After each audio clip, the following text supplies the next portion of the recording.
saja. Bila ungkapan kritik dilakukan secara kasar, itu ekspresi kemampuan dia dalam mengungkapkan. Tapi bagi saya yang sedang bekerja, ini semua adalah ungkapan pendapat rakyat.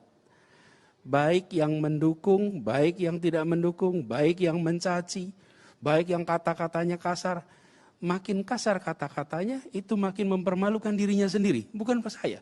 Jadi saya tidak perlu merasa masalah. Dan yang kedua, jangan tempatkan misalnya seperti Jakarta sebagai masalah pribadi.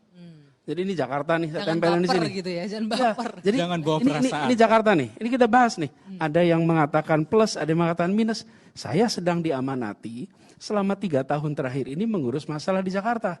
Apakah masalahnya baru mulai 3 tahun terakhir? Tidak, masalahnya sudah ada lama.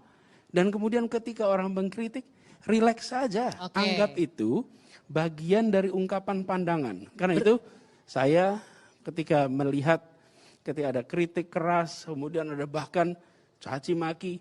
Diserang buzzer juga sering ya, di sosial media. Iya, bahkan begini, makin keras itu sebetulnya ini adalah catatan yang akan dibaca oleh anaknya dan oleh cucunya di kemudian hari.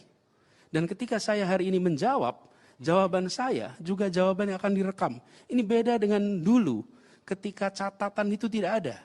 Hari ini apa yang kita katakan akan terekam hampir permanen. Ya, ada jejak digitalnya karena sekarang. Itu termasuk bagi buzzer, ya. Siapapun yang berungkap itu, jangan sampai di kemudian hari harus mendilit yang ditulis.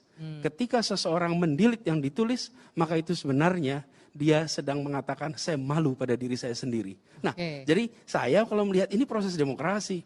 Dari dulu sebetulnya ada ini, Mbak. Apa bedanya?